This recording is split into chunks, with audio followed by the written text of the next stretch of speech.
Hello and welcome to another Wisdom Wednesday. One of the things that we've been doing as a campus ministry staff the last couple of weeks has been doing a book study of Father Brian Massingale's Racial Justice in the Catholic Church. We are reading it to get a grasp of racism, both the internalized, often unconscious dimensions within ourselves, as well as the ways in which we perpetuate and prosper from the systemic oppression of our Black and brown brothers and sisters. We also want to know how the church can be a positive force in transformation and the eradication of what the church calls the sin that divides the human family. Notice I say our, not to describe us as objects of the oppression, but in relation to those whom we would call brother and sister experiencing the oppression. We are a group of white campus ministers. We are nice and kind. We would never join a KKK rally. We would never use the N-word.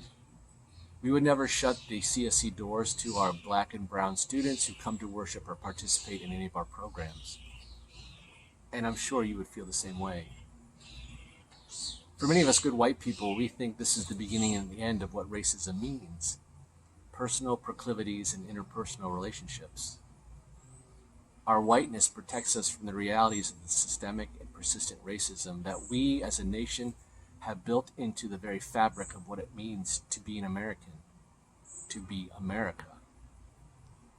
In a section of his book where he surveys some of the Catholic documents on racism, Father Massingale comes to this heartbreaking conclusion. We must conclude that racism is not now, and has never been, a passionate matter for most American Catholics.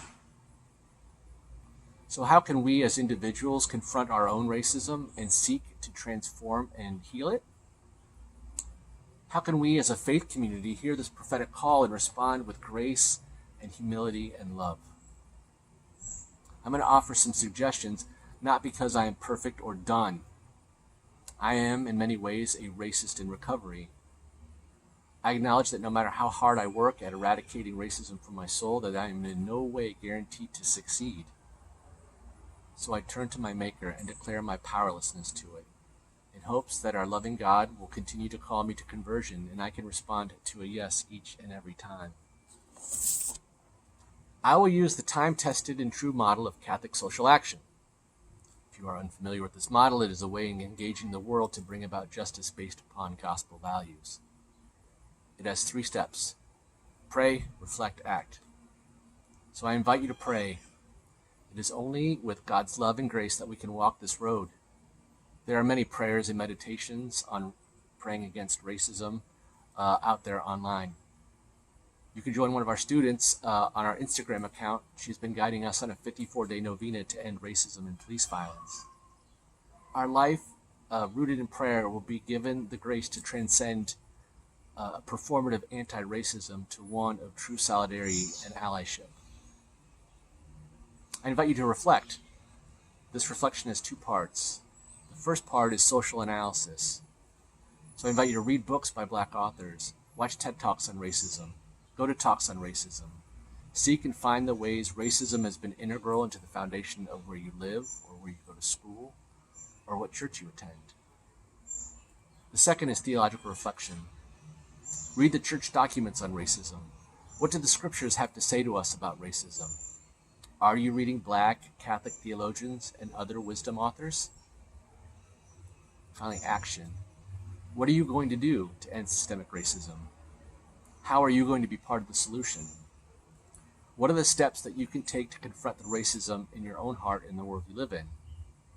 Will you say something when Uncle Bob or your boss or your parents start telling a racist joke? Will you join others in marches and protests? Will you write your legislators and ask them to support laws that uplift Black lives?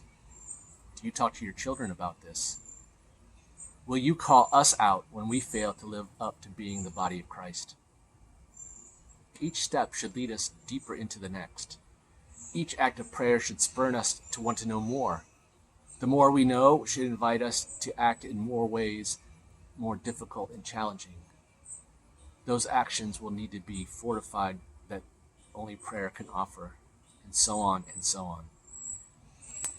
A word of caution: While it is important to reach out to your black friends to show support and let them know that you are thinking about them, do not burden them with your progress, or point out your wokeness, or seek them out to be your Encyclopedia Britannica of black experience. This can be exhausting and traumatizing. Moving forward, the CSC is committed to becoming an anti-racist community of faith. This will no doubt be hard. It will change the way we think, the way we act, and the way we look at ourselves as a community. But it is necessary. We invite you to be partners in this transformation. Please be on the lookout when the opportunities arise. One final note. I know that on many of these Wednesday videos have been dealing with racism lately, and you might have the urge to shut it off because of it. You might be tired, but I invite you to take the following into prayer and consideration. If you are tired of hearing about racism, imagine how tired people are of experiencing it.